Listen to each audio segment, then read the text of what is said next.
बिस्मिल्लाहिर्रहमानिर्रहीम। अस्सलाम वालेकुम व्यूवर्स 9 मई के वाक़यात के बाद पाकिस्तान की सियासत बिल्कुल चेंज होकर रह गई है। इमरान खान 9 मई से पहले जिस तरह दहाड़ते थे दिन रात और मीडिया पर उनकी तकरीरें चलती थीं और ज़मान पार्क में हर वक्त एक मेला लगा रहता था। अब 9 मई के वाक़यात के बाद वहाँ पर बिल्कुल सुनसान हो गए हैं, सिवाय वकला के। वहाँ आम आदमी जो है या आम कारकुन है वहाँ से जाने से कतरा रहा है। और इमरान खान के जो करीबी साथी थे जिनको उन्होंने टिकटें भी दी थी और जो उनकी पार्टी का सरमाया थे वो भी उनका साथ छोड़कर जा चुके हैं। अब इमरान खान अदालतों में पेश हो रहे हैं और अपने केसेस को फेस कर रहे हैं। जल्द से जुलूस और दूसरे मामला से वो बिल्कुल जो है उनका नाता टूट गया है। लेकिन इससे पहले वो हर वक्त जो है हुकूमत पाकिस्तान को और निगरान हुकूमत को उन्होंने टफ़ टाइम दिया हुआ था।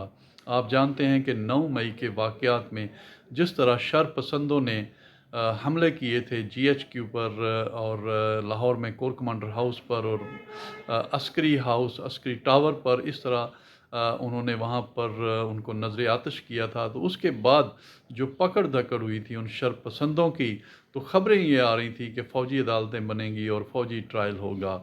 उसको लेकर तकरीबन तमाम ह्यूमन राइट्स के जो लोग हैं, एक्टिविस्ट हैं, वो एक्टिव हुए और उन्होंने फ़ौजी अदालतों के जो बनाने की मुखालफत शुरू कर दी। तो मैं आज आपको ये पहले बताता चलूँ कि फ़ौजी अदालतें होती क्या हैं और फ़ौजी अदालतें बनती कैसे हैं। फ़ौजी अदालतें जो हैं वो एक जो रूटीन में अदालतें चल रही हैं उनसे हट के होती हैं और उन्होंने कोई फ़ैसलों में अपने रीज़न उनकी देने की ज़रूरत नहीं है। वो बग़ैर रीज़न के वो उसका फ़ैसला करते हैं और उनको सज़ाएँ देते हैं और ये समरी ट्रायल होता है। और उन अदालतों में जो कम से कम ब्रिगेडियर लेवल के जो होते हैं वो जजेस बैठे होते हैं और वो फ़ैसला करते हैं। लेकिन ये फ़ौजी अदालतें बनती कैसे हैं और इनको बनाता कौन है? फ़ौजी अदालतें बनाने के लिए ज़रूरी है कि आइन में तरमीम की जाए। आइन में तरमीम के लिए ज़रूरी है कि 2/3 मेजॉरिटी हुकूमत के पास हो। 97 में जब नवाज़ शरीफ की दूसरी हुकूमत बनी थी तो उन्होंने कराची के हालात की वजह से आइन में तरमीम की थी और फ़ौजी अदालतें बनाई थी, ताकि वहाँ पर जो कराची की हद तक फ़ौजी अदालतें बनाई जाएँ और वहाँ पर वो ट्रायल करें ताकि वहाँ पर अमन व अमान बहाल हो।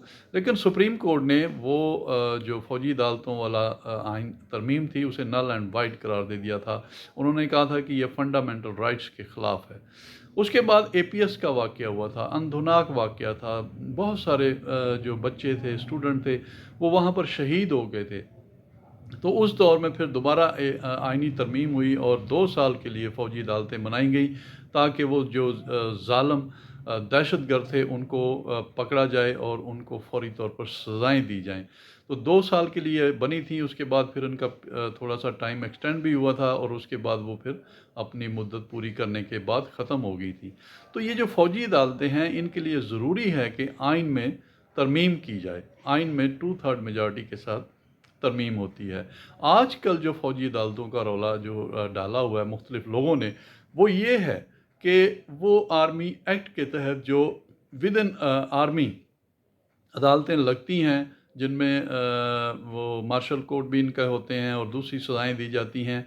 तो वो इस तरह की अदालतें जो बनी हुई होती हैं उसके तहत ये जो मुल्ज़मान हैं, शरपसंद हैं, इनका ट्रायल होने जा रहा है और आर्मी एक्ट के तहत कहते हैं इमरान खान का भी ट्रायल होगा। लेकिन आज एतज़ाज़ एहसन ने इनको सुप्रीम कोर्ट में चैलेंज कर दिया है। मैं हैरान हूँ कि अभी अदालतें बनी ही नहीं। 2/3 मेजॉरिटी गवर्नमेंट के पास है नहीं, उन्होंने इस तरह का सोचा ही नहीं। तो फिर किस तरह ये आइनी जो पटिशन फ़ाइल हो सकती है सुप्रीम कोर्ट में?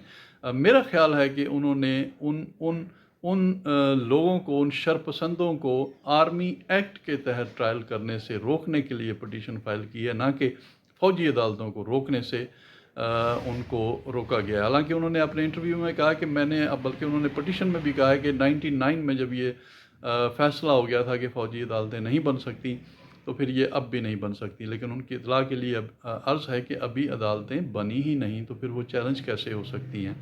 दूसरी आज की सबसे बड़ी ख़बर है पंजाब से। पंजाब में एक बड़ा इस्तीफ़ा आया है। आप जानते हैं कि एडवोकेट जनरल पंजाब और सूबों में सबसे बड़ा लॉ ऑफिसर होता है।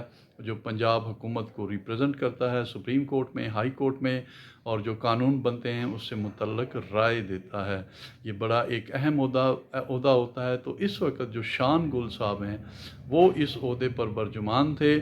वो पहले एडिशनल एडवोकेट जनरल रहे हैं, उसके बाद वो हाई कोर्ट के जज बने थे, लेकिन कंफर्म नहीं हो सके थे। बड़े मंझे हुए कानून दान हैं और वकला में बड़े पॉपुलर भी हैं। उनके बतौर जज बड़े अच्छे और भरपूर लीगल से उनके फ़ैसले थे, लेकिन बदकिस्मती से वो कंफर्म नहीं हो सके थे। फिर वो एडवोकेट जनरल बन गए।